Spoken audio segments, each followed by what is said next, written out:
sebagai regression analysis, kita akan gunakan SPSS, PSPP dan juga Jamovi lah. Ini adalah sebagai contoh kerana saya percaya ada yang akan menggunakan kaedah ini pada masa yang akan datang. Tak kisahlah sama anda sebagai PPKP ataupun anda sebagai pelatih LKKM di unit mana-mana sekalipun. Statistical analysis ni merupakan salah satu daripada perkara penting lah dalam job scope anda ya.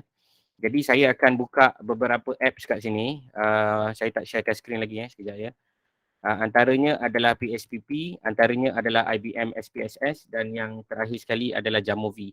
So semua software yang saya sharekan ini telah juga saya sharekan dalam video yang sebelum ini mengenai penggunaan beberapa contoh software yang berkenaan lah. Ia akan membantu anda untuk membuat analisa data dengan lebih sempurna. Di dalam LMS telah saya sediakan data. So seperti mana sedia maklum, kita ada satu data yang kita sedang bincangkan dan telah bincangkan sebelum ni mengenai ujian hipotesis, di mana ujian hipotesis kita berfokuskan kepada ujian hipotesis mencari perbezaan ataupun we call it as the hypothesis for difference. So hypothesis for difference ni tak lain tak bukan ianya akan berkonsepkan kepada kita nak tahulah adakah wujud perbezaan ataupun tidak wujud perbezaan dalam variabel yang kita uji. So dalam episod yang lepas saya dah cerita lebih kurang 1 jam 40 minit perkara-perkara yang asas lah kepada analisa data untuk mencari perbezaan dalam satu kumpulan, mencari perbezaan antara dua kumpulan yang tidak bersandar seperti gender dan lain-lain, dan mencari perbezaan antara kumpulan yang lebih daripada dua. Seperti yang anda ingat dalam video sebelum ni kita dah cerita mengenai dose. Semua video-video ni ada available secara unlisted view di dalam saya punya channel. Anda tolong rujuk di dalam LMS sebab saya memang sedang melihat lah. Anda melihat ke tidak lah saya punya video-video yang saya telah pamerkan. Kalau saya public kan saya tak boleh nak measure adakah student saya yang tengok ataupun orang luar yang tengok. Baik. Tanpa buang masa lagi, saya akan mulakan sekarang ujian hipotesis bagi aspek berkaitan dengan correlation. Seperti mana yang anda semua sedia maklum, dalam data yang sebelum ini, dalam ujian yang lepas ataupun dalam episod kelas yang lepas, kita belajar mengenai ujian perbezaan bagi data yang berkaitan dengan panjang gigi dan juga faktor-faktor yang berkaitan dengan panjang gigi lah, seperti dos dan lain-lain. Saya akan gunakan maklumat yang sama, iaitu topik 8_9 ni, maknanya 8 dan 9 ni saya akan run serentak. Dan untuk makluman anda, kaedah analisa ini saya akan selitkan juga dengan menggunakan apa yang dipanggil sebagai Microsoft Excel. Kalau anda perasan, Microsoft Excel tu mungkin saya cerita kemudian ataupun ke belakang sikit, ke depan sikit, tak ada jadi masalah sebab memang kita akan ada satu amali yang khas untuk Excel ni.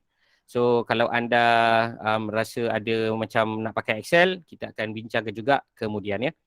Okey, ini adalah contoh data. Saya rasa semua data ni dah ada dekat dalam LMS. Ada nampak ke tak ada nampak? Ini macam data dia. Ada nampak nampak ke tak nampak ni? Tolong bagi respon. Ada. Kalau nampak tekan 1, tak nampak tekan 0. Nampak separuh tekan 0.5. Ada.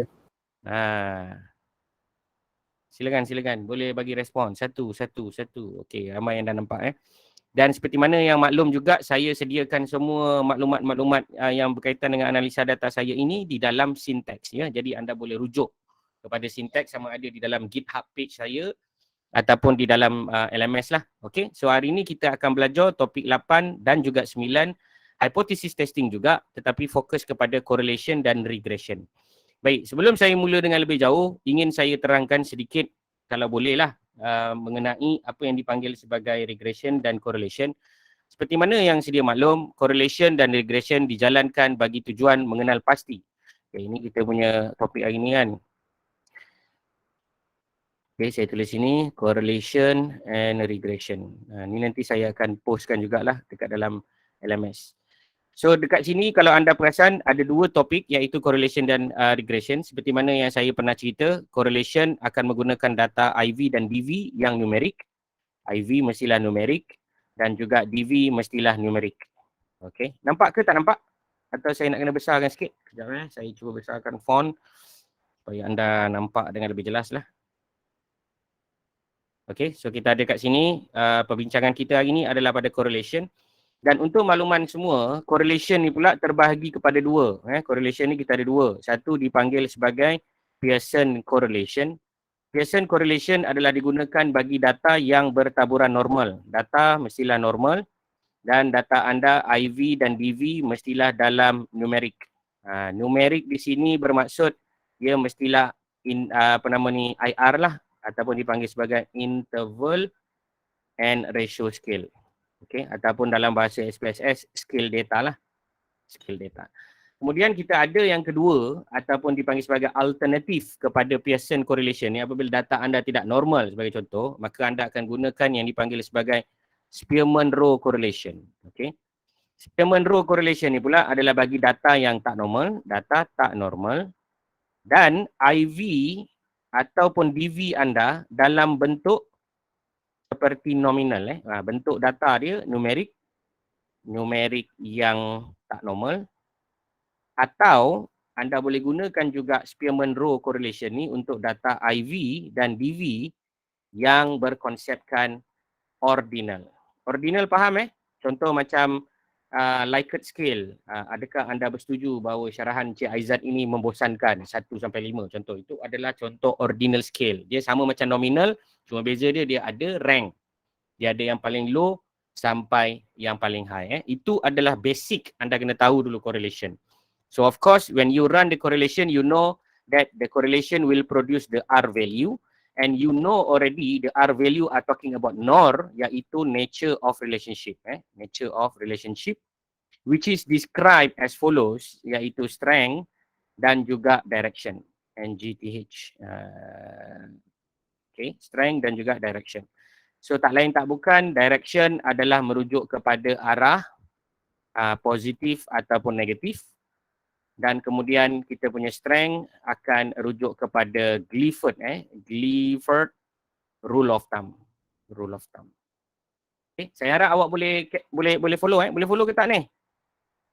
Sebab saya punya iPad anak saya pakai lah untuk PDBR sekarang ni. So saya tak boleh nak tulis dalam iPad. Tapi saya type balik pasal saya harap maksudnya still sama. Okay, R value ni adalah untuk yang dipanggil sebagai Pearson correlation. Nanti kejap lagi kita akan buat Pearson correlation. Dan kita tahu bahawa Pearson correlation ni dia bagi R value. Tetapi dia tak membuat ujian hipotesis. Membuat ujian hipotesis ni tak lagi. Membuat ujian hipotesis kita perlu gunakan apa yang dipanggilkan formula. Kita perlu nilai menggunakan ujian T. Ujian T statistik lah. Okay, kalau anda ingat dia punya formula adalah R bagikan dengan 1 tolak R kuasa 2 bagikan dengan punca kuasa tak silap N tolak 2. Macam itulah, nanti anda rujuklah rujuk formula sebelum ni dan anda akan tengok pada N tolak 2 di dalam jadual T untuk bandingkan dalam ataupun luar kawasan. Dalam atau luar kawasan ini merujuk kepada hipotesis untuk awak buat decision untuk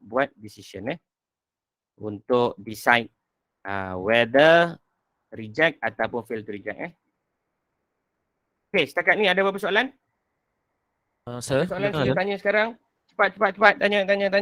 Hello, saya dengar ya. Ada soalan? Tak ada soalan Okay, kalau tak ada soalan saya teruskan lagi. Bagus. So yang kedua, anda pun kena tahu ada lagi satu namanya RS. RS ini untuk apa? Ini adalah untuk Spearman. Spearman ni apa benda pula? Dia sama je lah macam Pearson. Cuma Spearman ni adalah untuk data tak normal dan juga untuk IV dan DV yang berbentuk ordinal. Okay, ini adalah fungsi RS. Sorry. Tak dengar Sorry, tak dengar. Mana yang tak dengar? Kat mana? Macam tak dengar. Itu sebab kena korang kena buka mic lah cakap. Tak dengar. Ataupun angkat tangan ke. Saya dapat dengar tak suara saya? Ni memang kena ni. Hello. Dengar. Sekarang dengar tak? Saya dapat dengar tak suara saya? Dah buka mic, sir. Okey. Kita orang ada cakap.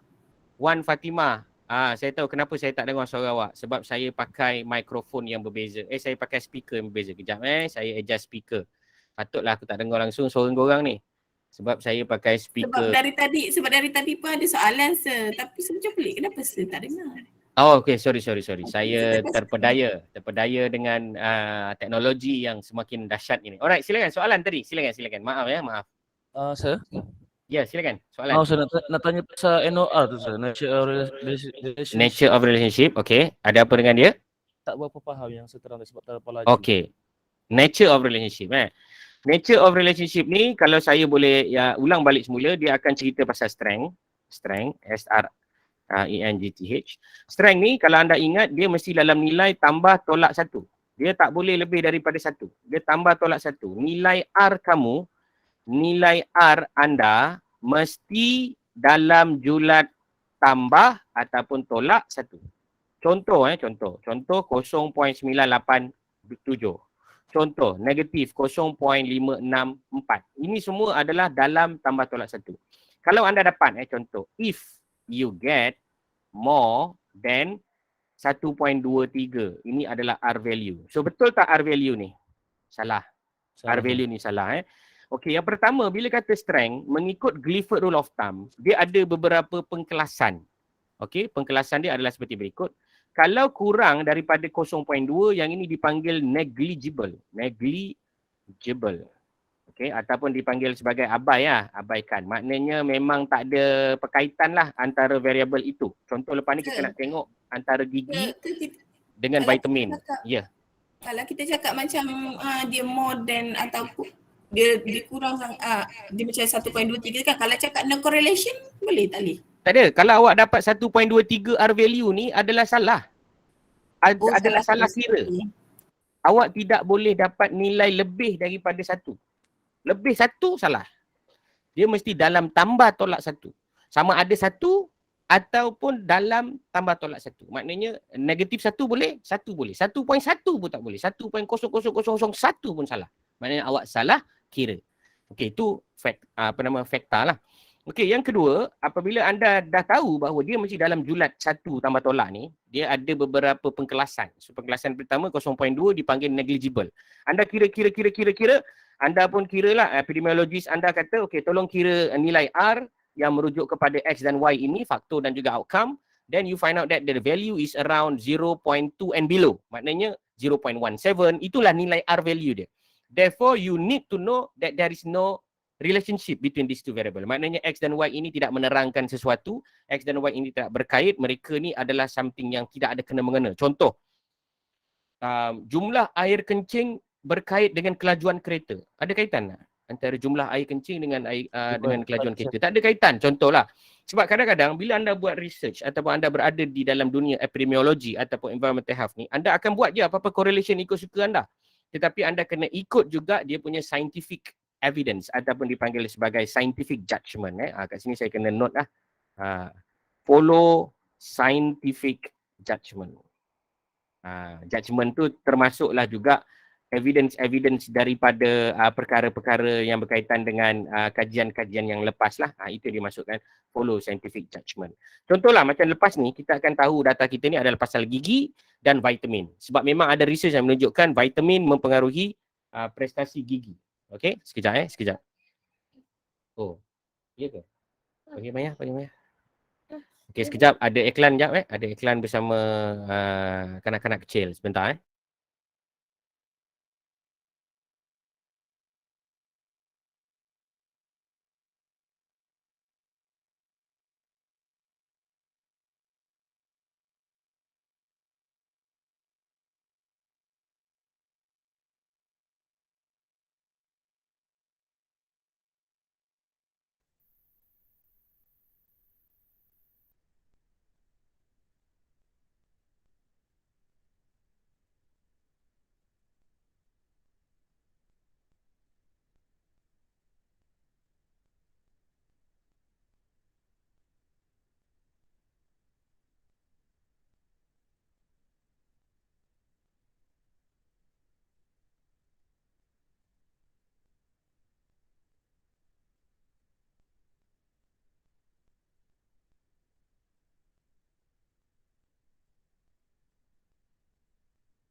Okey, kita sambung Sorry ada lakonan tanpa bunyi ya. Okey. Saya kena stopkan dulu recording ni. Nanti kita akan saya pause kejap 5 minit boleh?